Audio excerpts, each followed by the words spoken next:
Through divine providence, just the other week, I was retracing the Lord's steps as he came down the Mount of Olives, and there is a little chapel there in the form of a tier, and it is the Dominus Flevit. There he would have seen what one can still see as one comes down that hill, where it all started at that point and where it all ended, for on that mountain also we have the footprints left at the ascension. But he would have come down and saw that holy city, and fully aware of what was ahead, lamented that it never knew what made for peace. As you know, the word means vision of peace, Yerushalayim. Jerusalem, Jerusalem, stoning the prophets.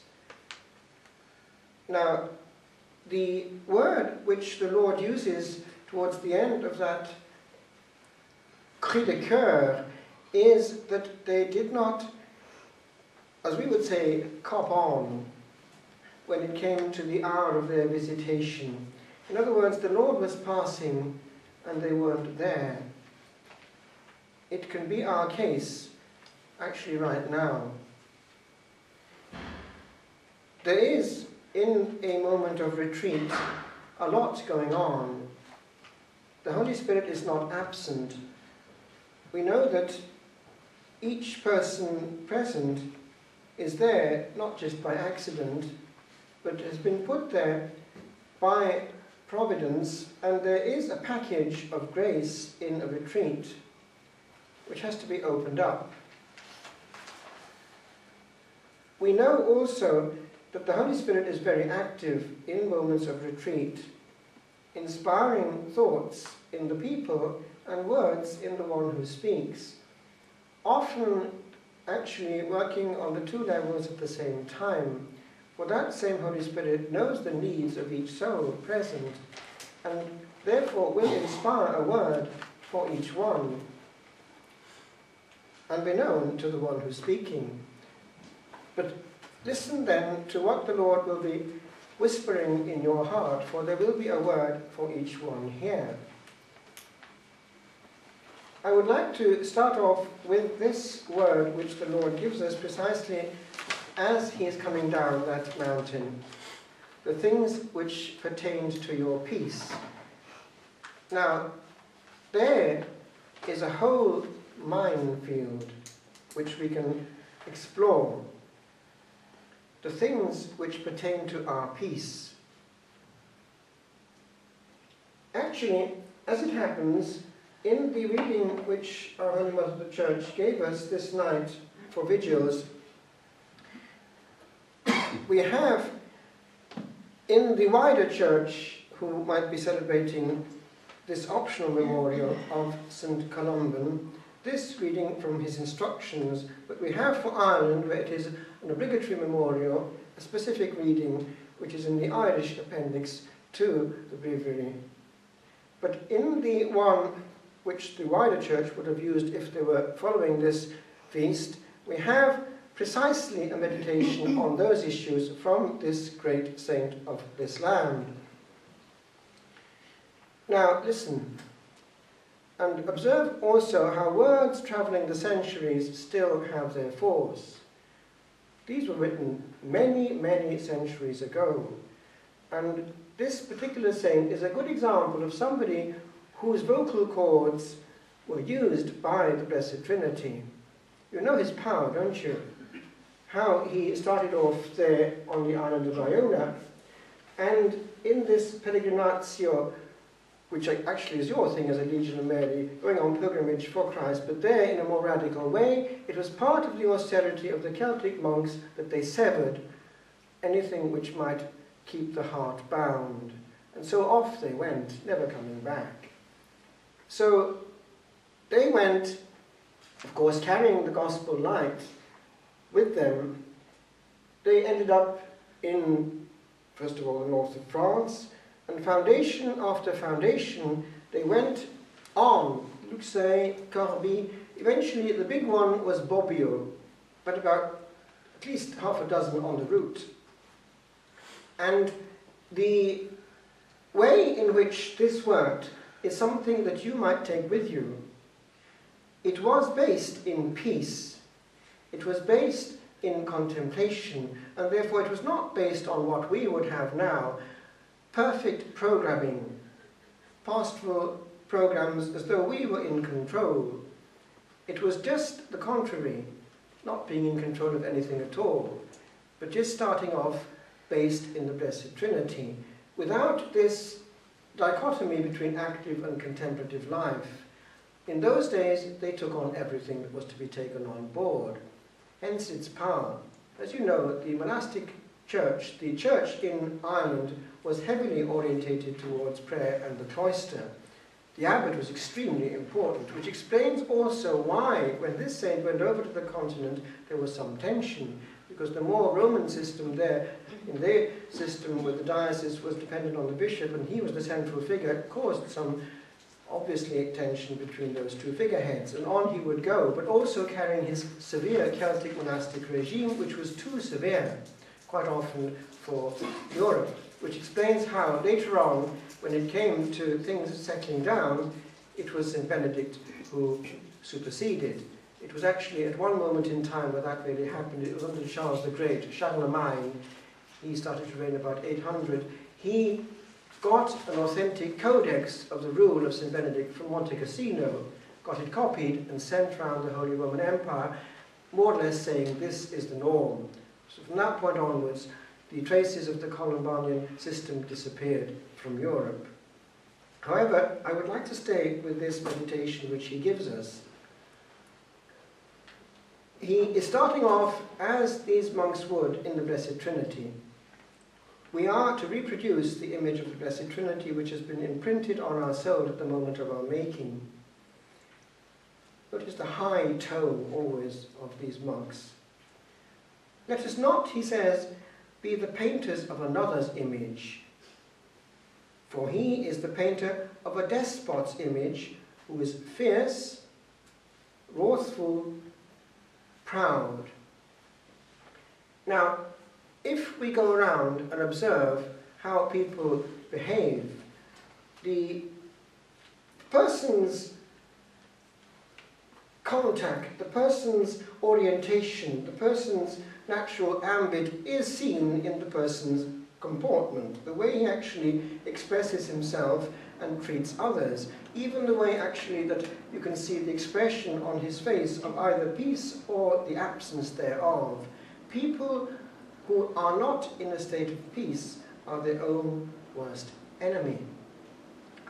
And they also are a great heavyweight for those around them. But this is something we need to look at ourselves, because in a retreat we are exposed to the gaze of our king, and we need therefore not to have any defenses, because peace is something that is concrete, and it starts in precisely the way that we speak, the way that we handle our life. Now, let's look at one or two issues. People who reflect the demon in his way of reacting are people who are unpleasant, people who are envious, people who do harm in what they say. Now, actually, this may not be absent from our conversation if one analyzes it. There is a holy way of doing harm by bringing down people, e.g. priests or bishops. It's the same thing in a different form, a subtle form of participation in that thieving of a person's reputation. We notice that it's only bad news which makes really interesting news, and so we get on the bandwagon. Now, there are also ways of just, in general, lacking completely in the Lord's delicacy in our way of speaking.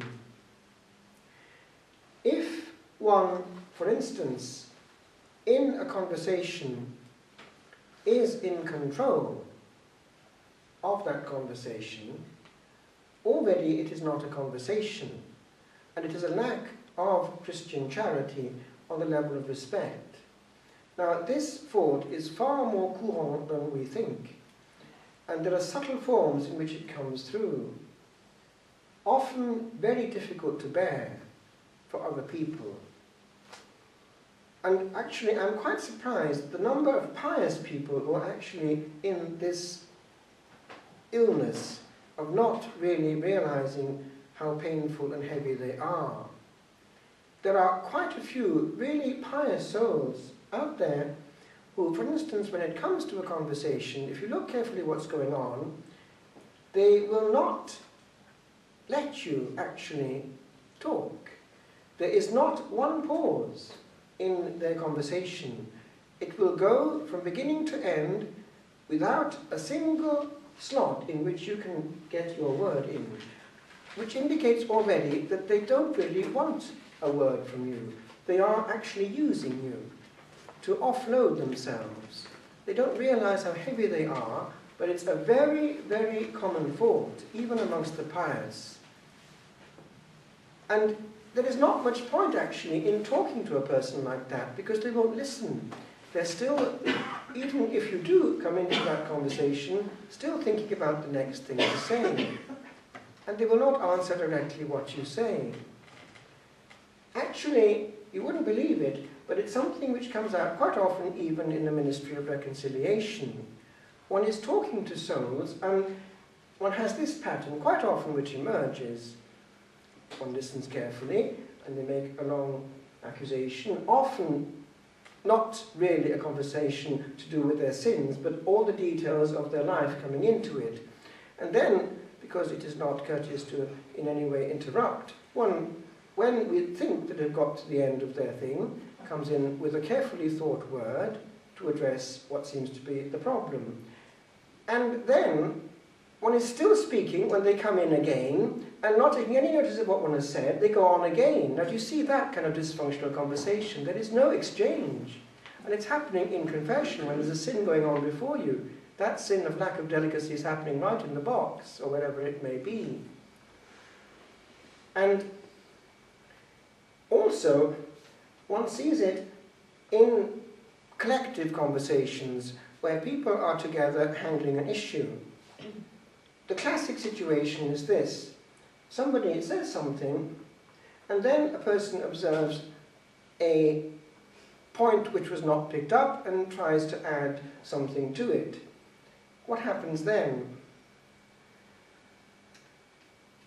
They might reply immediately to what has been said, but in actual practice, when it comes to the end of the conversation, one cops on that they have actually not in any way taken account of what has been said. In other words, they have come to the end of that dialogue without any increase in knowledge acquired. They have their own quantity at the end, exactly as it was at the beginning. And that is a dysfunctional exchange, because there is no growth. And it happens on a daily basis.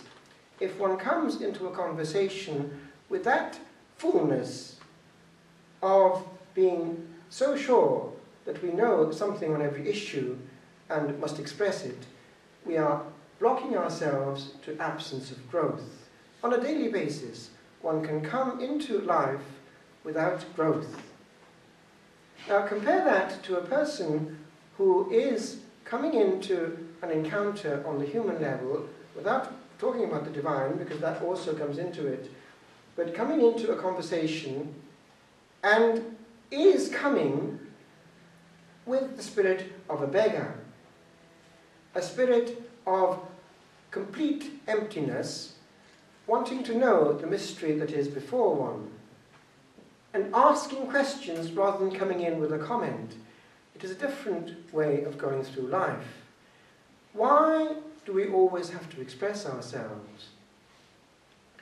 It was given, actually, way back centuries ago to some mystic. I remember reading that years ago, that the person was invited by the Lord not to speak unless she was questioned. And also, it may be a different case, but it was a similar bit of advice the Lord gave to somebody not to express oneself, one's opinion, unless really forced to. Now, do you see how different that attitude is to that of a person who all the time has his word, his last word, his opinion, his final opinion? Humility actually is very concrete. It starts with self-knowledge and knowledge of the fact we don't actually know an awful lot. A child, as he's growing up, is full of questions, and a good pupil in class is like a sponge. Actually, if people only knew, any time of study in life, any course, is an input period of that nature. And any course of study is a potential grace. Why? It is contemplative in mode. It is input and not output. It is increase and not giving what we have. It is time of ingesting, time of growing, time of discovering more about the Lord's own truth, for all truth belongs to the Lord. History, science, human nature, all is his, and we're bit by bit discovering another fraction. So any course that the Lord in his providence invites us to do and follow is a time of plugging into him in that form. He is the Logos, he is Word, he is all truth. It is adoring him in that form. Which brings me into another domain, all linked. There is a huge difference in our peacefulness in the way that we actually take in knowledge. It is one thing to open a book and be happy with a book, because that already presupposes a certain interiority and calm. It is another to acquire all one's knowledge from the media, television or YouTube. Why? It is done for us. And if one is exposed continually to those high-powered means of communication, one is actually impoverished and unable easily to settle to the quiet power of the written word alone. And one sees it in children. Overexposure to these media of communication damages them psychologically and makes them unable to settle to what we had automatically in those days when we were at school of only having the written word. Be careful that it might be your case as well, because if in the free choice that we have of where we are acquiring new knowledge, one opts for the easy way out of just putting on a screen, we are also damaging our mind and our soul. One has to be careful that one is completely surrendering the use of one's spare time moments to the Lord, who is author of time. It is not indifferent. Now that brings me into something else, all linked with our peace. We are damaging profoundly our peace if we willingly expose ourselves to the lack thereof coming out of the screen. One cannot be the intimate friends of the Lord of peace if one willingly exposes oneself to those messages which are echoing the jaws of hell, where there is no peace. And they are there. They are coming out of the screen. One cannot watch, I would say, live television now without in causa, in cause, being responsible for the consequences done to our soul. Violence, obscenity, and all the rest of it, virtual denial of the existence of the Creator, are coming into our soul and by osmosis are having their effect by erosion over a long period of time. Therefore, it is not indifferent how one's evening goes. There is a world of difference, therefore, between either choosing a learning process through modern means, e.g., somebody comes to you, actually it happened to me this morning after the 7 o'clock Mass in the Hermitage, a gentleman came up to me, talked to me about a wonderful DVD to be seen about miracles and things, about something in Bolivia or something he absolutely wanted me to see. Now that's a good use of the media, modern means of learning in a short time a lot of interesting, helpful facts, and watching something which in no way is God-filled. The choice of time is ours. We are responsible. An hour before that is one thing, an hour before that is another, and the consequences may be long term, because it gives us all this poison. Something once ingested is there. It damages the mind. And that, by the way, is why it's a very dangerous thing to put a television box with live television in the heart of a monastic community. It brings in the world right into the cloister. It's like the Trojan horse. Very subtle. And it's happening more than you think. It may actually be happening, I don't know, in this convent, I have no idea. It's a Carmel, it should be enclosed. But it is a breach of enclosure to have live television. I remember in France, the abbot would never have live television. It was a big choice already. I wasn't responsible for that, but it did come in eventually once a fortnight on a Sunday afternoon, filtered things, recorded. But to have live television, never. Because you don't know what's going to happen. You don't know what's coming through. And by the way, just a slight parenthesis, there's still one Cistercian house in Ireland I know which has always and still refuses television. It's Ross Craig. They've never wanted the television. Fair play for them. And it's a young abbot there. And Abbot Columcille always said no to the television because he knew the damage it would do. Anyway, that's a small parenthesis, but it's important because we have to enclose our king in our heart. And if our heart is not peaceful but contaminated, he's not at home. The first enclosure is that of the body, and therefore the eyes are the portholes and windows of the soul. Therefore anything that comes in, and also through the other pores, the ears, they are things which we have to filter and not just open without defense.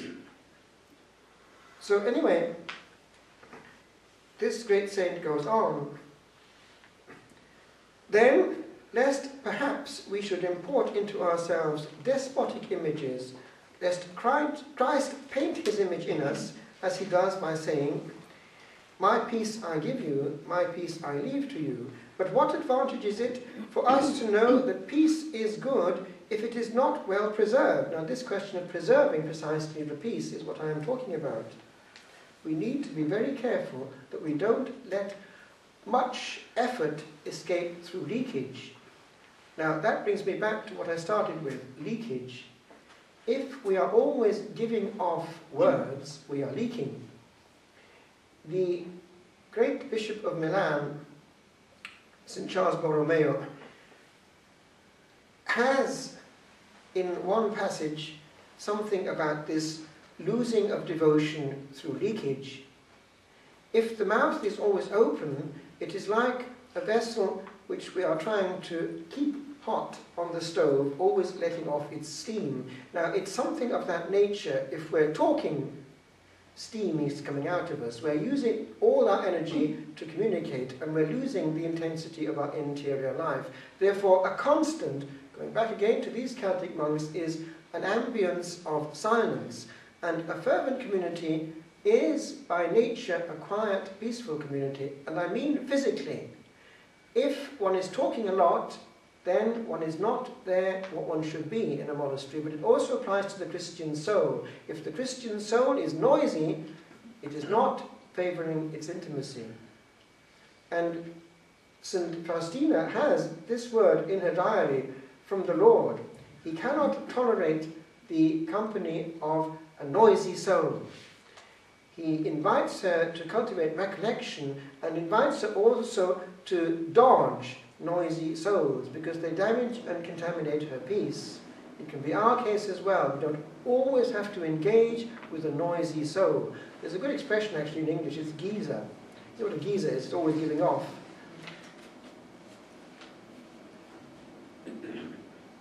For each best gift is usually the frailest. Does that sound familiar? And the most valuable things require the more care and surer keeping. For a thing is over frail that is lost by light talk, and perishes with the slightest injury of a brother.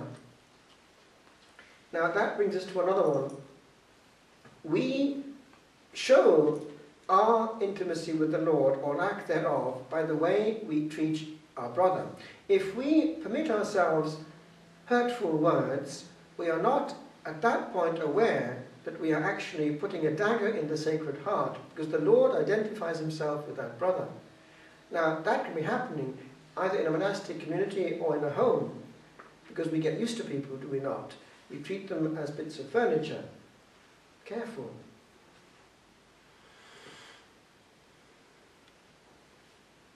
For there is nothing more pleasant for men than to speak of and take interest in the concerns of others. Now that brings me back to what I was saying towards the beginning, that this interest in somebody, that is coming into a conversation to learn, and therefore genuinely asking a question, not coming at a person full of what we have to say.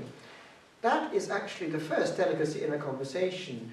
How are you? And really meaning it. And what are you up to? Really meaning it. And giving the person his space. And by the way, people notice that over a time. Do you remember a person's name? Do you remember a person's story? These things matter. In our diocese we have a wonderful bishop for that, Bishop Smith. He knows everyone and he knows their story. It's a great blessing. And it's true pastoral ministry.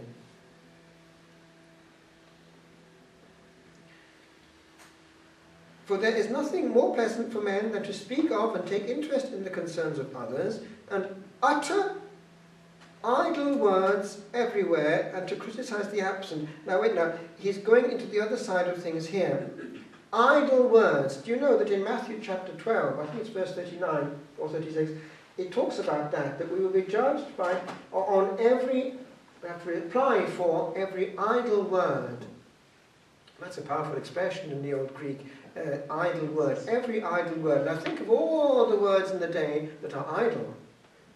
Now, one can use, e.g., the gift of lightness, not in an idle way. It's, in a way, a sacrament of healing for a soul in pain.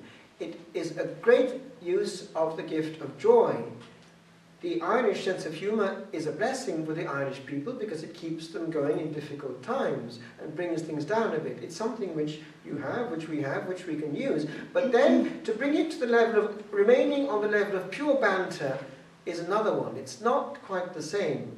There's a certain finesse about the correct use of humour without going over the top. When it becomes just unnecessary levity, it's bringing it down a notch, and we can remain at that level. And it doesn't have to be loud, raucous laughter either. A chuckle is often far more powerful. And that happens even when I was reading a good book, actually. A good book can make us chuckle. That's a good test of a good sense of humour alone, chuckling at a book. Therefore, what I'm saying is this.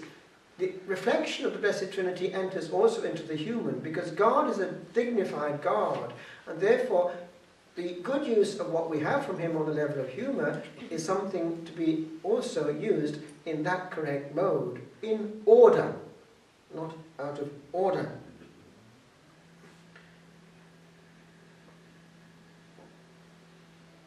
The Lord has given me a discerning tongue, that I can support him who is weary with a word. Should keep silence, and if they say anything, let it be peaceable. Now, this question then of wherever we are, working on the quality of our peace is something which actually then has an effect on our rapport with him. Because if we come out of a conversation unruffled, we are greatly favoured when it comes to going for the Blessed Sacrament. If we come from a huge argument because we've lost control, it's quite a different thing. Therefore, maturity is something which concerns our interior life. Never losing control. Now, it's easier said than done, especially when it comes to handling a child for a mother or a classroom for a classroom teacher. But there are ways and means of getting there without losing control. And it has to be learned. Now, when it comes to our God, there is also this parallel element, that both the way in which we come to him as mendicants and not as informers coming to tell him everything as though he doesn't know a thing, therefore blocking him out, and also this element of receptivity in peace, because God, as human beings, needs that virgin emptiness to get into our mendicity. I mean, in practice, unruffledness. Therefore, this piece, when it comes to prayer, is something to be supremely cultivated. Now, therefore, choosing a place where, first of all, there is no noise, excluding noise which can be excluded by, for instance, putting off the mobile phone. Also, times of the day when we are more calm. It is very important that we have prime time and not just the margins if we're serious about our spiritual life. Now, the Lord has given the model. He went into these mountains in the night, or he went apart way before dawn. The model there for all Christian centuries. We need the early rise. Therefore, it comes back to what I was saying about the television. If one is exposed to the television passively, one is there goggling until we can't, time to go to bed way after midnight. It's not the same as just selecting one thing and stopping, and then getting to prayer and going to bed early enough to get up. In other words, there's a whole series of consequences in the use of the television, or whatever it might be. Nowadays it's the YouTube. One YouTube leads to another. Be careful, it's time. Now, the early rise is something, if it's there, it secures the pattern of the day. If one starts off in that peaceful mode, one will remain tendentially more peaceful. If one starts off straight with breakfast and work, it's a different thing altogether, and they won't be recuperated in the same way. The day suffers because that intimacy which fired the rocket correctly has not been there. The devil knows it, by the way, and if one looks around, many communities, monastic communities, have brought back all the time. It depends how they are structured, but often the first thing to go is the early rise. Often because things are going on in the evening which need not be going on, but it's not the same at all, because that precious, sacrosanct moment of the dawn is precious. And by the way, Mass at that time is not that it's more powerful, but it's more powerful on us quite often because of the effect it has on the uncluttered mind. Because when one is full of worry, one is divided. When one is still empty, physically and mentally, it has all the effect it can. If it is followed by preparation, I finished this morning on that one, the question of receiving well the gift. One word in Lectio Divina goes a long way for the receptive and calm and mendicant soul who is just wanting a word. Also, Holy Communion received in that spirit of complete receptivity and unruffled calm goes a long way. If, on the other hand, one rushes out of church or rushes into a conversation, that grace is, as in this Gospel, going in vain because we did not know the hour of our visitation.